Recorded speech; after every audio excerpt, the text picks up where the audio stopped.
Michel Jeté pour Presse Mob. Marc Brülmans est biophysicien. Membre du collectif scientifique sur la question du gaz de schiste, ce vétéran militant parcourt le Québec depuis des décennies afin d'expliquer aux citoyens les notions fort complexes qui recoupent les enjeux énergétiques en lien avec la crise climatique. C'est en tant que scientifique que Marc a participé à la tournée Projet Énergie Saguenay et Gazoduc, contexte et impact. Face à la question « Est-ce que le gaz naturel provenant de la fracturation est un gaz de transition ?», ce spécialiste des questions du gaz et du pétrole fait ici la démonstration de l'impact réel qu'aura ce projet de gazoduc et met ainsi en lumière ses dangereuses contradictions économiques et environnementales.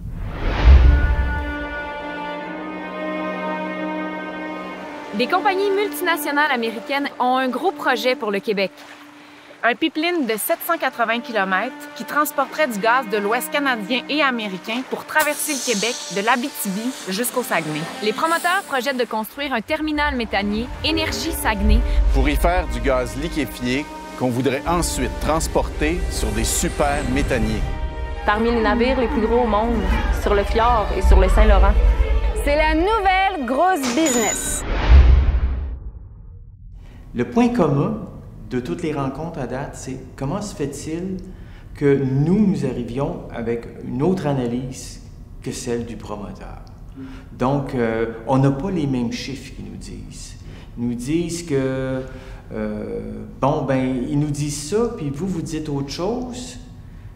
Elle est où la vérité? On voit très bien que c'est les positions canadiennes, c'est d'essayer d'exporter.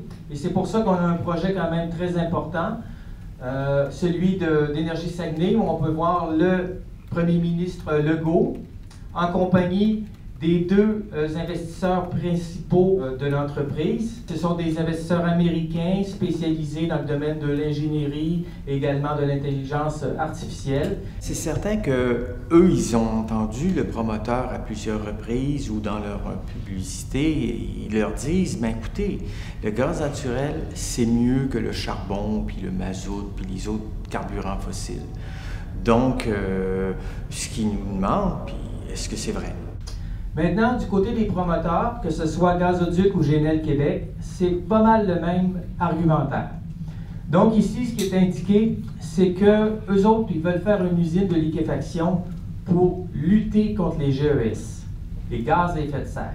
Deuxième chose, c'est que le promoteur, il dit, ben écoutez, de toute façon, le gaz naturel, si on l'envoie ailleurs, il va remplacer le charbon. Sauf qu'au mois de septembre dernier, il y a l'Agence canadienne d'évaluation environnementale, l'ACEE, qui a demandé à GNL Québec de démontrer que vraiment, il y aura une substitution du charbon par le gaz naturel. Parce que selon le promoteur, si on passe du charbon au gaz naturel, on va émettre moins de gaz à effet de serre.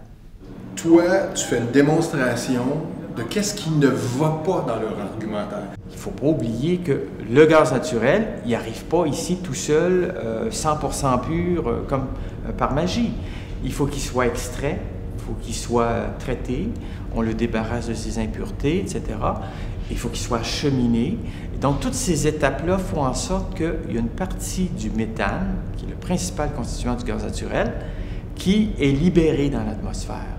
Et comme le méthane, kilo pour kilo par rapport au CO2 et a un pouvoir de réchauffement planétaire plus de 30 fois plus grand que le CO2, sur 100 ans, il suffit d'en perdre 2-3% à peine, 2%, et déjà, on voit qu'on est au-delà de la soi-disant avantage du gaz naturel par rapport aux autres carburants fossiles.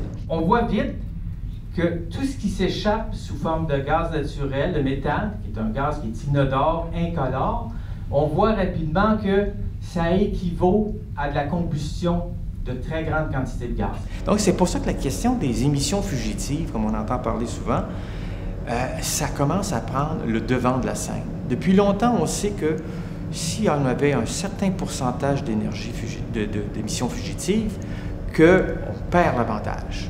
Donc il faut maintenant essayer de le mesurer, ce taux d'émissions fugitives.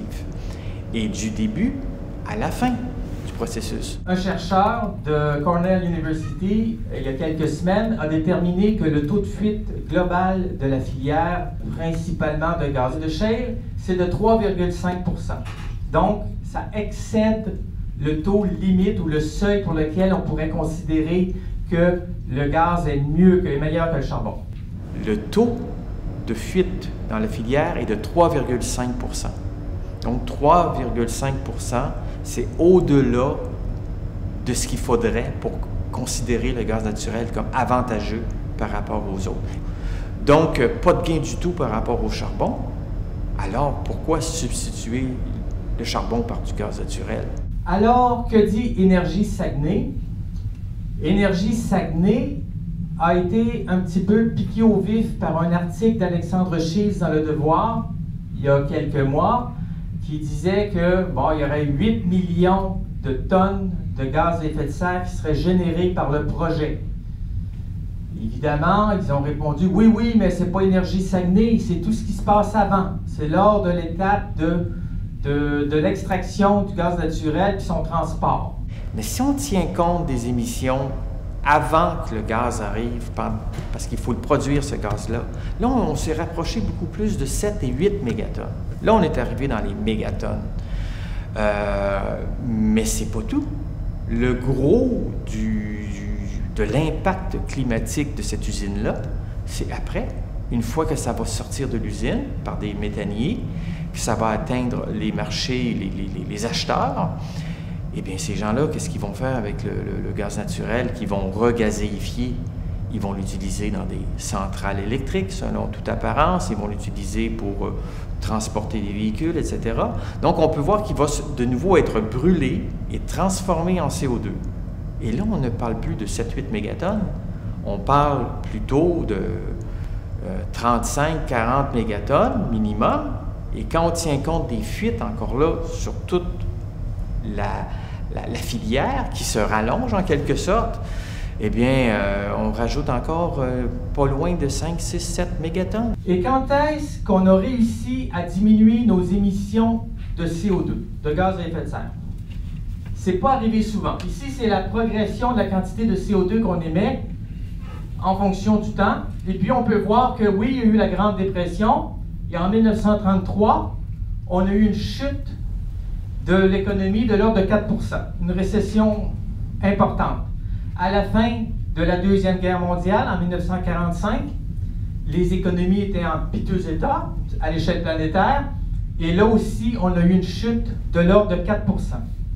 Mais ce sont les deux seuls moments où nos émissions ont décru de 4 %. Donc, on a eu évidemment des soubresauts, mais c'est simplement pour vous indiquer que pour réduire des émissions de l'ordre de 10 % par année, il faut s'y prendre de bonne heure. Il faut être drôlement organisé et il faut que tout le monde soit volontaire. Il y a des liens directs entre la consommation de CO2 qu'on fait et notre économie, notre PIB.